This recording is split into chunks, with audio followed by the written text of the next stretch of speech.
கண்மலையும் மீட்பருமாகிய கர்த்தாவே, அடியனுடைய வாயின் வார்த்தைகளும் இங்கே கூடியிருக்கிற எங்கள் அனைவருடைய இருதயத்தின் தியானமும் சமூகத்தில் பிரதியாயிருப்பதாக. ஆமேன். கர்த்தருக்குள் பிரியமானவர்களே, கடவுளுடைய பெரிதான கிருபையினாலே இந்த மனமகிழ்ச்சியான ஓய்வு நாளிலே தேவ சமூகத்திலே வந்து அவரை துதிக்கவும் ஸ்தோத்தரிக்கவும் அவருடைய ஜீவனுள்ள வார்த்தையை கேட்கவும் கர்த்தர் உங்களுக்கும் எனக்கும் கிருபை பாராட்டியிருக்கின்றார். அதற்காக நாம் கர்த்தருக்கு நன்றி செலுத்துவோம். ஒருவேளை இந்த நாளை நாம் குறித்து பார்க்கின்ற பொழுது இது அரை ஆண்டை நாம் கடந்து விட்டோம். ஒருவேளை வருடத்தின் கடைசி நாளிலே நாம் தேவ சமூகத்திலே வந்து அமர்ந்திருப்போம். இந்த 2024ஆம் ஆண்டிலே 6 மாதங்களை நிறைவு செய்து 6வது மாதத்திலே தேவ சமூகத்திலே நாம் வந்து அமர்ந்திருக்கின்றோம். உங்கள் அனைவருக்கும் பிதாவாகிய தேவனிடமும் ஆண்டவராக இருக்கிற இயேசு கிறிஸ்துவிடம் உங்கள் அனைவருக்கும் கிருபையும் சமாதானமும் உண்டாவதாக. இதனாலே வந்திருக்கிற உங்கள் யாவரையும் இயேசு கிறிஸ்துவின் வல்லமையுள்ள நாமத்தினாலே வாழ்த்தி வணக்கத்தை தெரிவித்துக் கொள்கின்றேன். இந்த நாள் திருச்சபை நமக்கு கொடுத்திருக்கின்ற காரியத்தை பார்க்கின்ற பொழுது பெந்தேகோஸ்தே திருநாளுக்கு பின்வரும் 6வது ஞாயிறு. இந்த நாளுக்கென்று திருச்சபை கொடுத்திருக்கின்ற மைய பொருள் இறை மக்கள் உப்பாகவும் ஒளியாகவும் இருப்பர். இறை மக்கள் உப்பாகவும் ஒளியாகவும் இருப்பர். எவ்வளவு ஒரு விசுவாசம் உள்ள வார்த்தை திருச்சபை கொடுத்திருக்கின்றது. திருச்சபையின் அங்கமாயிருக்கிற நீங்களும் நானும் எப்படியாக இருப்போமாம், இருப்பர் என்று சொல்லுகின்ற பொழுது நாம் இருக்க வேண்டும் என்பதை நாம் உணர்ந்து கொள்ள வேண்டும். உப்பாகவும் ஒளியாகவும் இருக்க நாம் அழைக்கப்பட்டவர்களாய் இருக்கின்றோம். இன்றைக்கு கொடுக்கப்பட்ட 3 வேத வசனங்களை நாம் பார்க்கின்ற பொழுது அதிலே ஒளியையும் உப்பையும் குறித்து சொல்லுவதை நாம் பார்க்கின்றோம். அன்புக்குரியவர்களே, சற்று நேர தியானத்திற்காக எடுத்துக்கொண்ட வேத பகுதி அது நாம் வாசித்த 2வது பாடமாகிய எபேசியரை நாம் எடுத்து வைத்துக் கொள்வோம். எபேசியர் என்று நாம் சொல்லுகின்ற பொழுது அப்போஸ்தலனாகிய பவுல் எபேசிய சபைக்கு எழுதுகின்ற பொழுது அதை குயின் ஆஃப் தி லெட்டர், நிருபங்களின் அரசி என்று சொல்லப்படுகின்றது. அவர் எழுதின அநேக நிருபங்கள் உண்டு, ஆனால் இதுதான் நிருபங்களின் அரசியாக இருக்கின்றது. இதை பவுலடியார் எபேசு சபைக்கு மட்டும் எழுதவில்லை, அதை சுற்றி உள்ள பிற சபைக்கும் அவர் எழுதினார் என்று பார்க்கின்றோம்.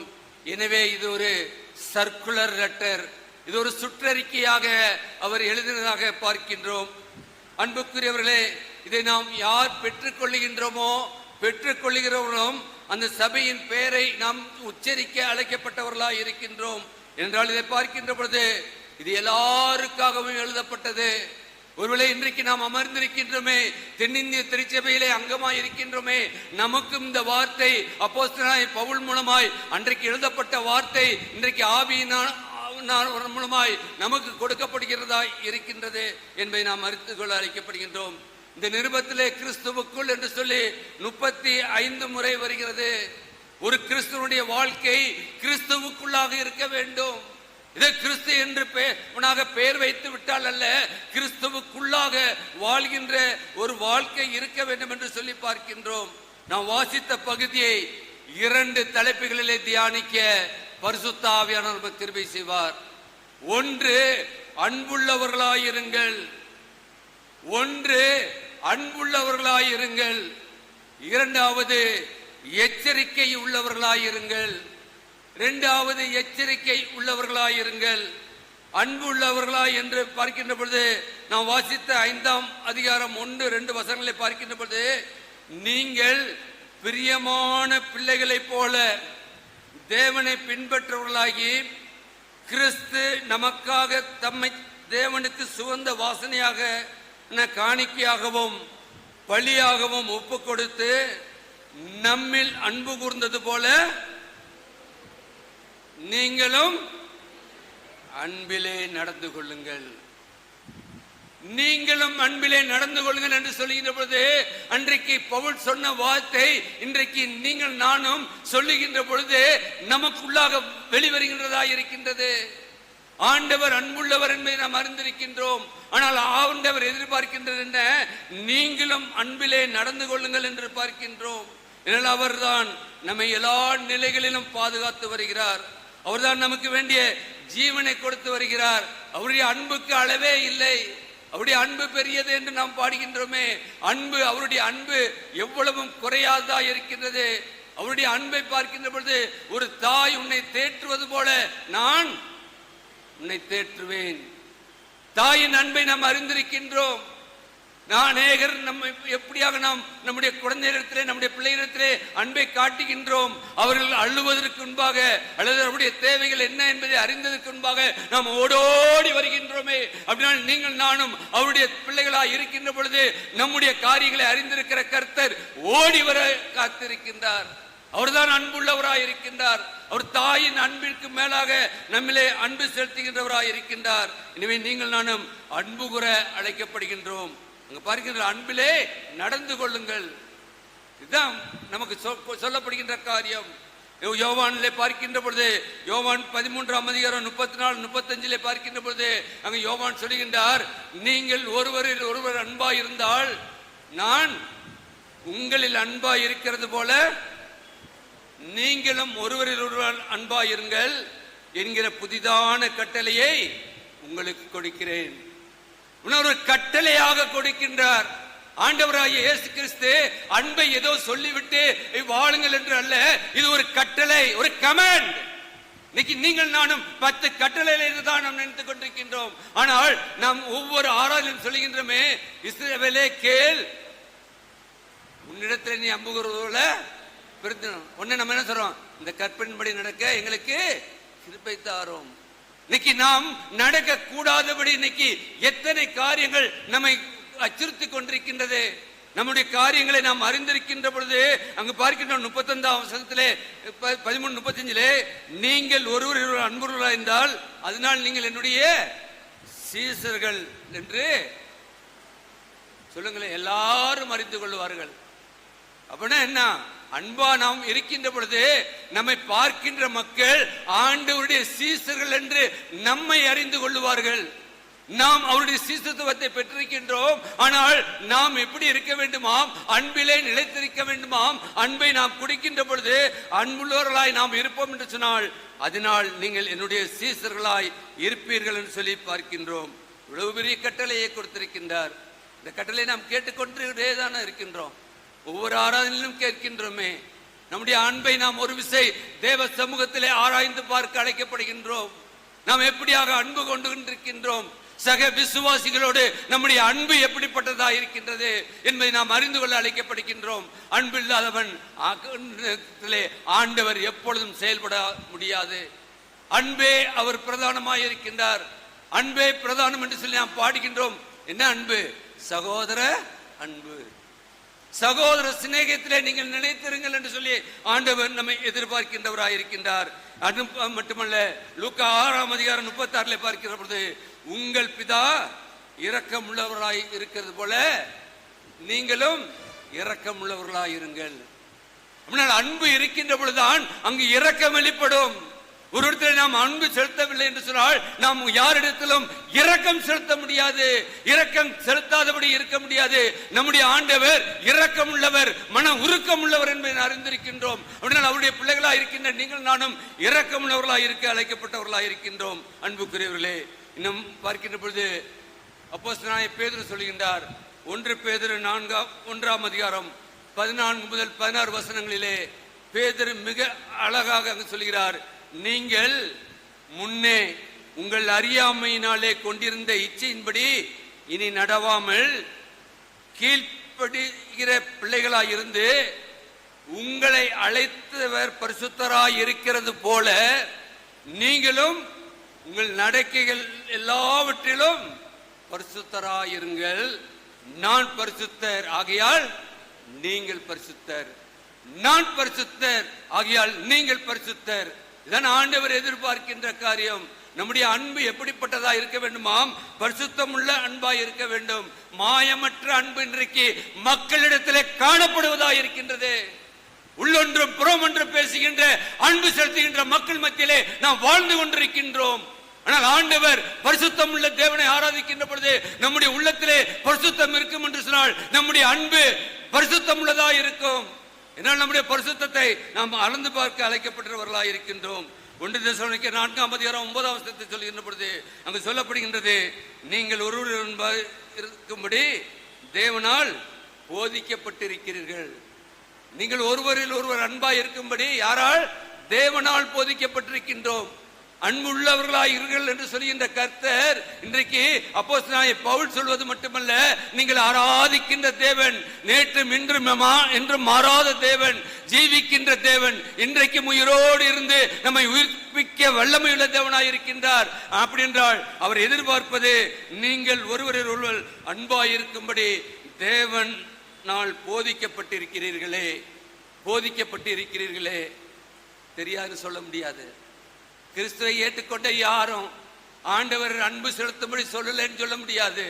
நீங்கள் தெரிந்திருக்கிறீர்களே என்று சொல்லி அவர் மிக ஆணித்தரமாக அங்கு சொல்லுகின்றார். அன்புக்குரியவர்களே, அப்படின்றால் நம்முடைய வாழ்க்கையிலே நம்முடைய அன்பு எப்படிப்பட்டதா இருக்கின்றது? நாம் அன்பு செலுத்துகின்றோம். நம்முடைய அன்பு ஒருவேளை இன்றைக்கு அன்பு செலுத்துகின்றோம் என்று சொன்னால் திருப்பி நமக்கு என்ன கிடைக்கும்? அதானே இன்னைக்கு என்ன சொல்றோம்? ஒருத்தர் ஒரு அன்பு செலுத்தணும்னாக்கா நமக்கு என்ன அதனால பலன் கிடைக்கும்? ஆனால் ஆண்டவர் நம் மீது வைத்த அன்பு எவ்வளவு பெரியது! அவர் எதையும் எதிர்பார்த்தாரா? அவர் எதுவும் பாவம் செய்தாரா? அவர் வாயிலே வஞ்சனம் காணப்பட்டதா? ஆனால் எதுவும் செய்யாத ஆண்டவர் நம் மீது வைத்த அன்பின் நிமித்தமாக அல்லவா சிலுவையிலே தன்னை முற்றிலுமாக அர்ப்பணித்தார் என்று சொன்னால் அவருடைய அன்பிலே நாம் ருசித்தவர்களாய் இருக்கின்றோம். அவருடைய அன்பிலே நாம் வளர்க்கப்பட்டவர்களாய் இருக்கின்றோம். அவருடைய அன்பை நாம் அறிந்தவர்களாய் இருக்கின்றோம். அவருடைய வருகின்ற நாளிலே ஆண்டவரே எனக்கு தெரியாது சொல்லவே முடியாது, சொல்லவே முடியாது. இன்னைக்கு நம்முடைய அன்பு எப்படி இருக்கின்றது? எங்கு பார்த்தாலும் பிரச்சனைகள், போராட்டங்கள். அதற்கு காரணம் என்ன? அன்பு இல்லை, இரக்கம் இல்லை, பரிசுத்தம் இல்லை. அப்படின்னா ஆண்டவர் எதிர்பார்ப்பது நாம் அன்புள்ளவர்களாய் இருக்க வேண்டும். அப்படின்னா நாம் பரிசுத்தம் உள்ளவர்களாயும் இருக்க வேண்டும். பரிசுத்தலத்தில் இருக்கிறோம், ஆண்டவருடைய திரு சமூகத்தில் இருக்கின்றோம். ஆவியானவர் நிச்சயமாக நமக்கு உணர்த்துவார் என்று சொன்னால் நாம் இதுவரை கடந்து வந்த வழி என்னவா இருந்தாலும் ஆண்டவர் மன்னிக்க தயவுறுத்திருக்கின்றார். எனவே அவருடைய திரு சமூகத்திலே ஆண்டவரே உம்மிலே நான் அன்பு கொண்டிருக்கின்றேன் அப்பா, அப்படின்னா நான் மற்றவரிடத்திலே அன்பு கூற எனக்கு கிருபை தாரும் என்று சொல்லி நேற்றைய தினத்திலே ஒரு வாட்ஸ்அப்ல ஒரு செய்தி வந்தது, யூடியூப்ல. அதில் யாரும் அல்ல, நம்முடைய குன்றக்குடி அடிகளார் அவர்கள் சொன்ன ஒரு வார்த்தை, அதை என்னை மிகவுமாக பாதித்தது. அவர் சொன்ன வார்த்தை, கிறிஸ்தவர்கள் சிலுவையை நோக்கி பார்க்கிறார்கள். அவர்கள் பார்ப்பது எதை என்று சொன்னால் அது நீளமாக இருப்பது ஐ, நான். அவர் தன்னுடைய போதனையிலே சொல்கின்றார், கிறிஸ்தவர்கள் சிலுவையை நோக்கி பார்க்கிறார்கள் சொன்னால் அதிலே நீளமாக இருப்பது ஐ, ஐ என்று சொல்கிறது போது நான். அப்படி என்றால் குறுக்காக இருக்கின்றது. அதை நாம் அழிக்கின்ற பொழுதுதான் நாம் ஆண்டவரோடு கிறிஸ்தவர்கள் அப்படிப்பட்டவர்களாய் இருக்கிறார்கள் என்று சொல்லி அவர் சாட்சி பகர்கின்றார். குறுக்காக இருக்கிற சட்டம் நான் என்பதை நம்மிலிருந்து எடுக்கின்ற பொழுதுதான் நம்மிடத்திலே ஆண்டவருடைய அன்பு வெளிப்படும். ஒரு குன்றக்குடி அடிகளார் அறிந்திருக்கின்றார் என்று சொன்னால் இன்னைக்கு நீங்கள் நானும் பரம்பரை கிறிஸ்தவர்களாய் நான் இப்படி இருந்தேன் அப்படி இருந்தேன் என்னுடைய வாழ்க்கை இப்படி என்று சொல்லி நாம் மாறுதட்டி கொண்டிருக்கின்றோமே. நம்முடைய வாழ்க்கையிலே நாம் எப்படியாக வாழ்ந்து கொண்டிருக்கின்றோம்? நான் என்று சொல்லி யாருடைய கிறிஸ்தவனுடைய வாழ்க்கையிலும் அந்த வார்த்தை வரக்கூடாது. நாம் என்று நாம் ஒருமித்து அவருடைய நம்மிலே ஒன்றாய் இருப்பார்கள் என்று சொல்லிதான் நம்முடைய திருச்சபை அமைக்கப்பட்டிருக்கின்றது. ஆண்டவராய் இயேசு கிறிஸ்து அதைதான் பிதாவிடத்திலே வேண்டுகிறார். நாம் ஒன்றாய் இருக்கிறது போல நம்மில் இவர்கள் எல்லாரும் ஒன்றாய் இருப்பார்களாக. நம்மில் என்று சொல்கின்ற பொழுது அந்த வார்த்தை தான் இன்றைக்கு நம்முடைய வாழ்க்கையாய் இருக்க அழைக்கப்படுகின்றோம். இரண்டாவதாக எச்சரிக்கையாய் இருங்கள், எச்சரிக்கையாய் இருங்கள். இதில் 3 முதல் 5 வசனங்களை நாம் வாசிப்போம் என்று சொன்னால் அங்கு பார்க்கின்ற பொழுது பரிசுத்தவான்களுக்கு ஏற்படும்படி அங்கு அவருடைய எல்லாம் வேசித்தனமும் மற்ற அசுத்தங்களும் பொருளாசையும் ஆகிய இவை எல்லாவற்றிலும் பெருமுதலாய் உங்களுக்கு சொல்லப்படவும் கூடாது. யாருக்கு? உங்களுக்கு. அப்படினால் நமக்கு இப்படிப்பட்ட காரியங்களை யாரும் நம்மை குறித்து சொல்லக்கூடாது. பொருளாசைக்காரனாக நாம் இருக்கக்கூடாது. வேசித்தனத்தின் பிள்ளையாய் நாம் வாழக்கூடாது. மற்ற எந்த அசுத்தமும் நம்மை அசுத்தப்படுத்தக்கூடாது. நாம் கொண்டிருக்கின்ற பரிசுத்தத்திலே நாம் வாழ அழைக்கப்பட்டவர்களாய் இருக்கின்றோம். அன்புக்குரியவர்களே, நம்முடைய சொற்களை நாம் பார்க்கின்ற பொழுது நாம் கவனமாய் வாசிக்க அழைக்கப்படுகின்றோம். ஏதோ வாசித்தோம், பைபிளை வாசித்தோம் என்று சொல்லி நாம் இல்லை. நமக்கு பார்க்கின்ற பொழுது நம்முடைய வாழ்க்கையிலே அதுதான் ஜீவனாய் இருக்கிறது. அங்கு சொல்லுகின்ற பொழுது மிக அழகாக சொல்லப்படுகின்றது. அங்கே லூக்கா 12:15 பார்க்கின்ற பொழுது அங்கே என்ன பண்ணுகிறது? இயேசு அவர்களை நோக்கி பொருளாசை குறித்து எச்சரிக்கையாயிருங்கள், ஏனெனில் ஒருவனுக்கு எவ்வளவு திரளான ஆஸ்தி இருந்தாலும் அது அவனுக்கு ஜீவன் அல்ல, அவனுக்கு அது உயிர் அல்ல. இதோ நான் மாடியில் வாழ்கின்றேன், எனக்கு இவ்வளவுலாம் பணம் இருக்கின்றது, நான் அந்த பதவியில் இருக்கிறேன், இந்த பதவியில் இருக்கின்றேன் என்பது வாழ்க்கை அல்ல. இங்கு பார்க்கின்றோம், பொருளாசையை குறித்து எச்சரிக்கையாயிருங்கள். இன்னைக்கு பொருளாசை என்று பார்க்கின்ற பொழுது சொல்றோம், பார்க்கிறோம், பணத்துக்கு பணம் என்ன சொல்றாங்க? பாதாளம் வரை பாயும். பண ஆசை இன்னைக்கு அநேகரை இன்னைக்கு இச்சை பிடித்துக் கொண்டிருக்கின்றது. பணத்துக்கு அடிமையாய் இன்றைக்கு என்ன செய்கிறோம் என்பதை அறியாதபடி ஆண்டவருடைய பிள்ளைகளாய் வாழ்ந்து கொண்டிருக்கின்றார்கள் என்பதை அறிந்து கொள்ளப்படுகிறோம். கடந்த வாரம் சொல்லுகின்ற பொழுது கூட இதை குறித்து மிக எச்சரிப்பான ஒரு செய்தியை ஆண்டவர் கொடுத்தார். ஒரு கிறிஸ்தவனுடைய வாழ்க்கையிலே லஞ்சம் என்பது இருக்கக்கூடாது. நீ படித்த படிப்புக்கு ஆண்டவர் உனக்கு ஏற்ற வேலையை கொடுத்திருக்கின்றார். அந்த வேலையிலே நீ உண்மையும் உத்தமமாய் இருக்கின்ற பொழுது ஏற்ற வேலையை உயர்த்துவார். ஆனால் உலக பிரகாரம் மக்களை போல நீர் உன்னிடத்திலே வருகிற ஒருவனுக்கு நீ உதவி செய்யாதபடி அவனிடத்திலே நீ கையூட்டு பெறுவாய் என்று சொன்னால் நீ கிறிஸ்தவன் அல்ல. லஞ்சம் வாங்கிறவன் கிறிஸ்தவன் அல்ல. ஒருவேளை நாம் பெயரை சொல்லலாம், நான் இம்மானுவேல், நான் சின்ன தம்பி இம்மானுவேல் சின்ன தம்பி என்று சொல்லி நான் மாறுதட்டி கொண்டிருக்கலாம். ஆனால் என்னுடைய வாழ்க்கையிலே நான் யாரிடத்திலாவது வாங்குவேன் என்று சொன்னால் நிச்சயமாக அந்த கரம் ஆண்டவருடைய கரம் அல்ல, ஆண்டவருடைய பிள்ளைகள் அல்ல என்பதை நாம் அறிந்து கொள்ள அழைக்கப்பட்டவர்களாக இருக்கின்றோம். என்றால் இன்னைக்கு பார்க்கின்ற பொழுது எங்கு பார்த்தாலும் இன்னைக்கு கிறிஸ்தவருடைய தலைக்குடிவு என்ன? கள்ளக்குறிச்சியிலே நடைபெற்ற காரியங்கள்ல பார்க்கின்ற பொழுது அதுல பிடிப்பட்டவங்க ஒருத்தர் பேரு ஜோசப். ஜோசப்னாக்க நீதிமானும் உத்தமனுமாய் இருந்தான். பெயரை வைத்துக்கிட்டு இன்னைக்கு பிடிப்பட்டதுல ஒரு ஆளு, செத்ததை போய் அடக்கம் பண்றாங்க. எத்தனை பேரு? இதெல்லாம் எவ்வளவு நாம் கேவலமான ஒரு வாழ்க்கையை வாழ்ந்து கொண்டிருக்கின்றோம். கிறிஸ்துவை பிரதிபலிக்கின்ற ஒரு நாட்டிலே நாம் வாழ்ந்துகின்றோமா? ஆண்டவரை நாம் பிரதிபலிக்கின்றோமா? குடித்து வெறித்து நாம் வாழ்ந்து செத்து மடிகின்றோமா? இது ஆண்டவருக்கு ஏற்புடைய வாழ்க்கையா? எச்சரிக்கையா இருங்கள். இன்னும் காலம் செல்லாது, அவருடைய வருகை அதி சீக்கிரமாக இருக்கிறது.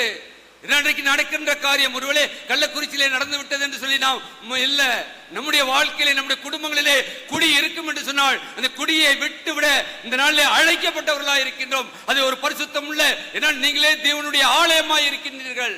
அந்த ஆலயத்துக்குள்ளாக எப்படி ஒரு அசுத்தம் உள்ள நுழைய முடியும்? நீ எப்படி அந்த விக்கிரக ஆராதனை உள்ள நுழைய முடியும்? எனவே நீங்கள் அன்புக்குரியவர்களே, உங்களே ஒரு விஷயம் ஆராய்ந்து பார்க்கவும்.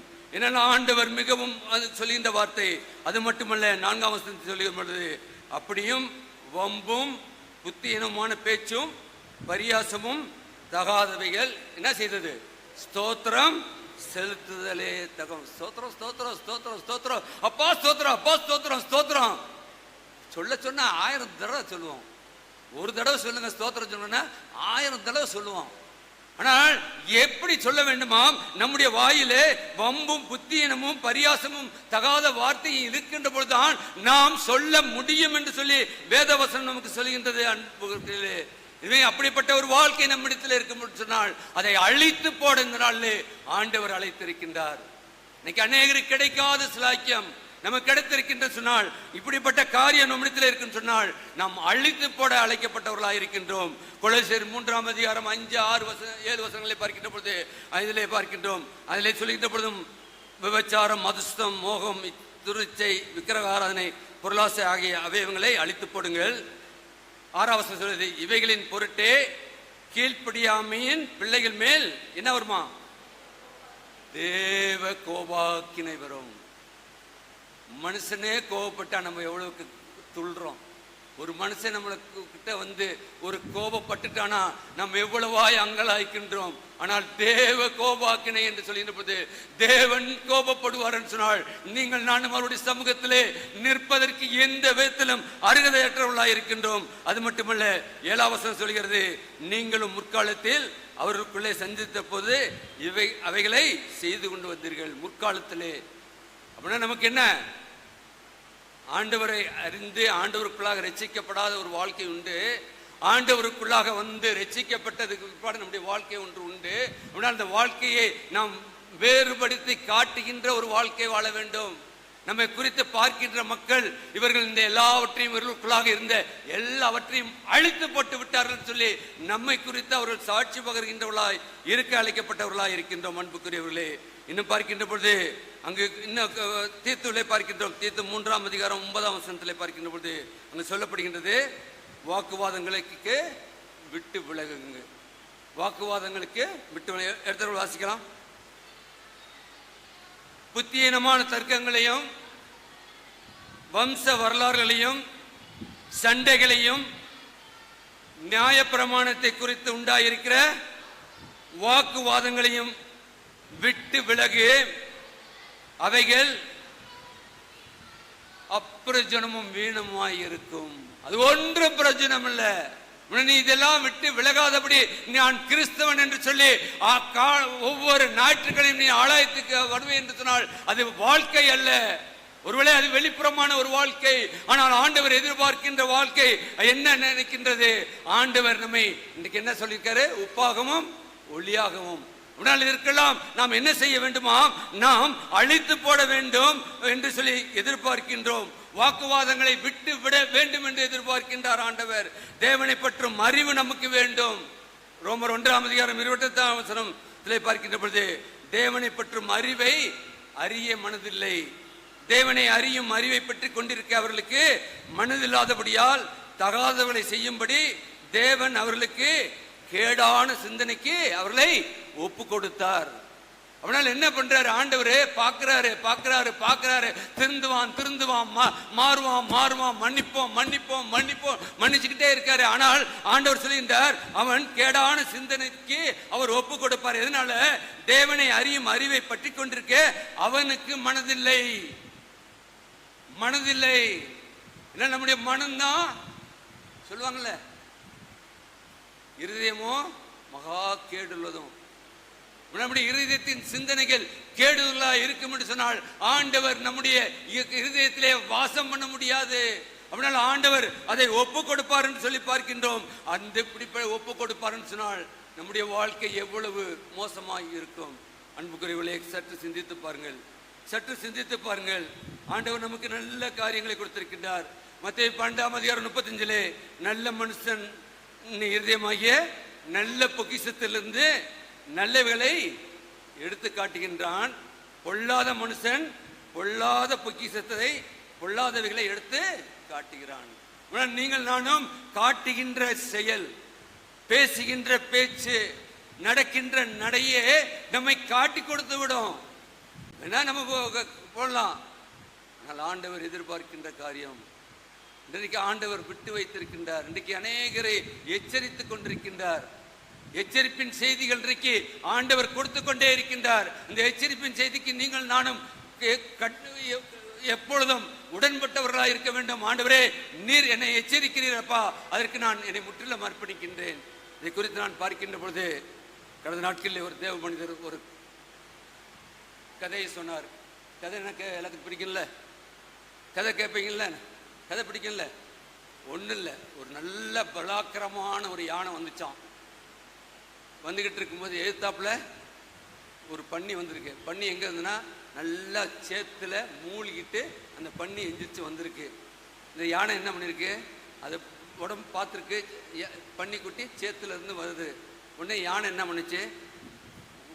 வெள்ளைக்கு போயிடுச்சான். உடனே இந்த பன்னி என்ன நினைச்சான்? பன்னி என்ன நினைச்சிருக்கு சொல்லுங்க? ஆகா, நம்மளை பார்த்து இவ்வளவு பெரிய யானையே என்ன செய்யுது? பயந்துக்கிட்டு ஒதுங்கி போகுது. ஒதுங்கி போகுதுன்னு சொல்லி அது ரொம்ப மார்த்தட்டிக்கிட்டு இருந்துச்சான். அப்போ யானை இது நினச்சிச்சான், நான் உனக்கு இது பண்ணேன்னா அந்த சேரி என் மேலே விடும், என் மேலேயும் நாற்றம் எடுக்கும், அதனால நான் ஒதுங்கி வந்தேன். அநேக தேவ மனிதர்கள் கண்டும் காணாமல் போய்கொண்டிருக்கின்றார்கள் சொன்னால் அவர்கள் யானையை போல பலமுள்ளவர்களாக இருக்கின்றார்கள். யானை பலம் அவர்களுக்கு உண்டு. ஆனால் அவர்கள் பன்றியை போல இருக்கின்ற மக்கள் மத்தியிலே அவர்கள் பன்றியின் அந்த அசுத்தம் தன் மீது பட்டுவிடக்கூடாது என்று சொல்லி ஒதுங்கி சென்று கொண்டிருக்கின்றார்கள். ஆனால் ஆண்டவர் எல்லாவற்றையும் அறிந்திருக்கிற கர்த்தர். ஏனென்றால் நம்முடைய வாழ்க்கையிலே சொல்லப்பட்ட எல்லா காரியங்களும் இருக்கும் என்று சொன்னால் அப்படிப்பட்ட காரியங்களை நாம் வாழ அழைக்கப்படவில்லை. நீங்கள் நானும் நீதி உள்ளவர்களாய், அன்புள்ளவர்களாய், ஆண்டவருக்கு பிரியம் உள்ளவர்களாய், ஆண்டுடைய திருவுள்ள சித்தத்தை நிறைவேற்றுகின்றவர்களாய் இந்த உலகத்திலே வாழ நாம் எச்சரிக்கப்படுகின்றோம். அதனால் யானை ஒதுங்கி போனதுனால அது பலம் குன்றி போல, நாம் ஒதுங்கி போன ஆண்டவருடைய சித்தத்தை நான் நிறைவேற்றுகின்ற பொழுது ஒருவேளை பாடுகள் மத்தியிலே நாம் இருந்தாலும் கூட பரமன் இயேசு நம்மோடு கூட இருக்கின்றார். அவர் எல்லாவற்றையும் அறிந்திருக்கின்றார். எனவே அந்த நாற்றம் நமக்கு வேண்டாம். அந்த நாற்றத்தை விட்டு நாம் கடந்து செல்கின்ற பொழுது நிச்சயமாக அது நினைச்சுக்கிட்டு போட்டோம். ஆனால் ஆண்டவர் ஏற்ற வேளையிலே எல்லாவற்றையும் வெளிப்படுத்துகின்றவராக இருக்கின்றார். எனவே அன்புக்குரியவர்களே, நீங்கள் நானும் எப்படிப்பட்டவர்களாக இருக்கின்றோம்? நம்முடைய வாழ்க்கையை ஒரு விஷயம் ஆராய்ந்து பார்ப்போம். இன்னும் ஒரு காரியத்தை நான் சொல்லி முடிக்க ஆசைப்படுகின்றேன். இதே போல ஒரு பிரசங்க மேடை தமிழ்நாடு இறையியல் கல்லூரியில் தன்னுடைய இறையியல் படிப்பை முடித்த ஒரு போதகர் ஒரு 1000 வட்டத்துக்கு போட்டிருக்காங்க. அவர் வந்தோடனே என்ன பண்ணியிருக்காரு, இதை கடந்த வாரம் கூட கிரைஸ்ட் சர்ச்சில் இருக்க போதகர் சொன்னதை நான் கேட்டேன். அதற்கு முன்னால் ஒரு தேவ மனிதர் சொல்லியிருக்கின்றார், எடுத்து பிரசங்கம் பண்ணியிருக்கின்றார். ரொம்ப வல்லமையாக ஒரு பிரசங்கம். ஏன்னா அப்போ தான் முதல்ல வந்திருக்காரு. வாரம் டிடிஎஸில் படிச்சுட்டு தியாலஜிக்கல் குறுக்களில் படிச்சுட்டு வந்து ரொம்ப வல்லமையாக பிரசங்கம். எப்படி களவு செய்யாத பொருளை இது பண்ணாத, பிறந்து கொண்டு வந்து எதையும் இச்சிக்காத, அப்படி இப்படின்னு சொல்லி ரொம்ப வல்லமையான ஒரு பிரசங்கத்தை பண்ணியிருக்கார். எல்லா மக்களும் கேட்டிருக்காங்க. கேட்ட மாத்திரத்தில் அடுத்த நாள் அந்த போதவர் பிரயாணப்படணும். பிரயாணப்படுகின்ற பொழுது அவர் பஸ்ஸில் ஏறியிருக்காரு. ஏறி போகும்போது பஸ்ஸில் கண்டக்டர் என்ன பண்ணியிருக்காரு, அவர் கொடுத்த சீட்டை கொடுத்துட்டு கூட ஒரு 20 ரூபாய் சேர்த்து கொடுத்துட்டாரு. கொடுத்துட்டு அவர் போயிட்டார். போய் பின்னால் போய் உட்காந்துட்டார். இவர் உட்காந்து பார்த்துருக்காரு, எண்ணி பார்த்துருக்காரு, கூட 20 ரூபா இருக்குது. என்ன பண்ணுறதுன்னு பார்த்துட்டு இது பண்ணிட்டு வந்துட்டு கடைசியாக இறங்கும்போது போய், ஐயா நீங்கள் ஒரு 20 ரூபாயை கூட கொடுத்துட்டீங்க, இந்தாங்க யான்னு கொடுத்துருக்காரு. கொடுத்தோடனே அவர் சொன்னாராம், ஐயா நீங்கள் நான் யாரும் இல்லை, நேற்று நீங்கள் பிரசங்கம் பண்ணிக்கின்ற பொழுது அந்த ஆலயத்தில் நானும் உங்களுடைய பிரசங்கத்தை கேட்டேன். நான் உங்களுக்கு டெஸ்ட் பண்ண முடியாதான், நான் இதை செய்தேன். ஆனால் நீங்கள் திருப்பி கொடுத்து விட்டீர்கள். நிச்சயமாக கடவுள் உங்களை ஆசீர்வதிப்பார். இன்னும் ஆண்டவர் உங்களுக்கு அதிகமான ஆசீர்வாதங்களை கொடுப்பார்னு சொல்லி அந்த மனிதன் சொன்னாராம். அன்புக்குரியவர்களே, இன்றைக்கி நம்முடைய வாழ்க்கையில் ஏதோ 10 பைசா ஏதோ இன்றைக்கி என்ன பண்ணுறோம், நம்ம காரியங்கள் எப்படி இருக்கிறது, நம்முடைய வாழ்க்கை எப்படி இருக்கிறது? ஒரு 10 ரூபாய்க்காக 5 ரூபாய்க்காக நாம் பின் செல்வோம் என்று சொன்னால் நிச்சயமாக ஆண்டவர் அதை வெறுக்கின்றவராக இருக்கின்றார். அந்த சொன்ன மாத்திரத்திலே அந்த கண்டக்டர் தெரிஞ்சு தான் கொடுத்துருக்காரு. அவர் போதகர் முதல் நாள் பிரசங்கத்தை கேட்ட அந்த மனிதர் தான். இன்றைக்கி அது மாதிரி தான் இன்றைக்கி ஊழியத்தின் பாதையில் இருக்கிறவர்களுக்கு அதே சோதனையை கர்த்தர் கொடுத்து கொண்டு தான் இருக்கின்றார். அதை நாங்கள் மேற்கொண்டு தான் நாங்கள் வந்து கொண்டிருக்கின்றோம். நல்ல ஆண்டவர் சோதனையை அல்ல, இன்றைக்கும் சோதிக்கின்ற சத்துருவானவன் சுற்றித் திரிகின்றான். இன்றைக்கு ஆண்டவருடைய பிள்ளைகள் எந்த விதத்திலாவது அவர்கள் வழி விலகி போக வேண்டும். அவர்கள் கொண்டிருக்கின்ற விசுவாசத்திலே அவர் நிலைத்திருக்காதபடி அவர்கள் இந்த உலகத்திலே சொல்லுகின்ற பொழுது, ஏன்னா இன்னைக்கு வாஸ்தவ முதலாம் படத்தில் என்ன சொல்லப்படுகிறது, முதலாம் படம் ஏசாயா 49:6 சொல்லுகின்ற பொழுது, நீர் பூமியின் கடைசி வரைந்தும் எனக்கு என்னுடைய ரட்சிப்பாக இருக்கும்படிக்கு உம்மை ஜாதிகளுக்கு ஒளியாக வைப்பேன். ஏசாயா தீர்க்கதரிசி மூலமாக சொல்லுகின்றார். என்ன சொல்கிறார்? உம்மை ஜாதிகளுக்கு ஒளியாக வைப்பேன். ஒளினா என்ன? நாம் மற்றவர்களுக்கு பிரகாசிக்கின்ற வாழ்க்கை. நம்முடைய வாழ்க்கை ஒரு பார்க்கின்ற பொழுது அன்புள்ளவர்களாக இருக்க வேண்டும், எச்சரிக்கை உள்ளவர்களாக இருக்க வேண்டும். இன்றைக்கு வாசித்த 3ஆம் வேத பகுதியை பார்க்கின்ற பொழுது மத்தேயு 5ஆம் அதிகாரம் 13ஆம் வசனத்தில், நீங்கள் பூமிக்கு என்ன இருக்கீங்க? உப்பாய் இருக்கிறீர்கள். அது அடிக்கடி கேட்குற வார்த்தை தானே, அடிக்கடி ஜெபிக்கின்றோம்ல. அது மட்டும் இல்லை, அதிலே 16ஆம் வசனம் என்ன சொல்கிறது, வாசிக்கலாமே. இவ்விதமாய் மத்தேயு 5:16 எவ்விதமாய் இப்பொழுது கேட்டமே, அன்புள்ளவர்களாய் இருங்கள், எச்சரிக்கை உள்ளவர்களாய் இருங்கள். நீ எதை விட்டுவிட வேண்டுமோ விட்டுவிட்டு ஆண்டவருடைய பிள்ளைகளாய் இருங்கள் என்று சொன்னாரே, சொன்னதை நீங்கள் இவ்விதமாய் மனுஷர் உங்கள் நற்கிரிகளை கண்டு பரலோகத்தில் இருக்கிற உங்கள் பிதாவை மகிமைப்படுத்தும்படி உங்கள் வெளிச்சம் அவர்கள் முன்பாக பிரகாசிக்க கடவுது. அதுக்கு முன்னுள்ள வசனத்தெல்லாம் பார்த்தீங்கன்னாக்கா, விளக்க கொளுத்தி மரக்காலில் மூட மாட்டாங்க, தண்ணில் வைப்பாங்க. நாம் இருக்கின்ற இடங்களிலே ஆண்டவரை குறித்து நாம் ஒளி வீசுகின்றவர்களாய், ஒளியின் பிள்ளைகளாய் நாம் இருக்க அழைக்கப்படுகின்றோம். நாம் ஒளி வீச அழைக்கப்பட்டிருக்கின்றோம். பாடணும் அழகான பாட்டு. கர்த்தருக்காக ஒளி வீசத்தான் நாம் அழைக்கப்பட்டிருக்கின்றோம். நாம் ஒளி வீச வேண்டும் சொன்னால் நாம் விட்டுவிட வேண்டிய காரியங்களை விட்டுவிட்டு அன்புள்ளவர்களாக இருப்போம், ஐக்கியம் உள்ளவர்களாக இருப்போம். ஆண்டவர் கொடுக்கும் சமாதானத்தை நாம் நிறைவாய் பெற்று மகிழ்ச்சியோடு இருப்போம். அப்படிப்பட்ட ஒரு வாழ்க்கையை நீங்களும் நானும் வாழ உங்களுக்கும் எனக்கும் பரிசுத்த ஆவியானவர் தாமே கிருபையும் ஒத்தாசையும் செய்வாராக. ஆமென். ஜெபம் செய்வோம்.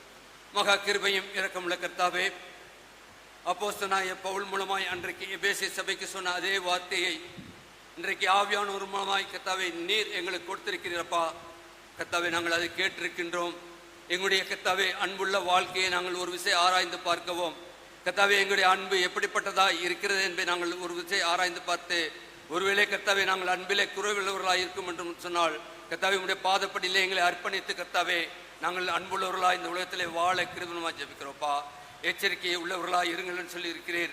ஆம் கர்த்தாவே, அதுதான் ஜீவன் என்று சொல்லி பார்க்க நாம் ஆண்டவரே, நாங்கள் எச்சரிக்கை இல்லாதபடி கர்த்தாவே நாங்கள் இருப்போம் என்று சொன்னால் நாங்கள் ஜீவன் இல்லாத ஒரு வாழ்க்கையை வாழ்ந்து கொண்டிருக்கின்றோம். எங்களுடைய வாழ்க்கையில் நாங்கள் அவிழ்த்து போட வேண்டியவற்றை அவிழ்த்து போடவும், கர்த்தாவே தேவையற்ற காரியங்களை நாங்கள் எங்களிடத்திலிருந்து விட்டுவிடவும், எந்த சூழ்நிலையிலும் வாக்குவாதம் பண்ணுவதை நாங்கள் விட்டுவிட்டு கர்த்தாவே சகோதர சிநேகத்திலே நாங்கள் வாழவும் எங்கள் ஒவ்வொருவருக்கும் கிருபையாய் மீட்பர் இயேசுவின் ஜெபிக்கிறோம் ஜீவனுள்ள நல்ல பிதாவே. ஆமேன், ஆமேன்.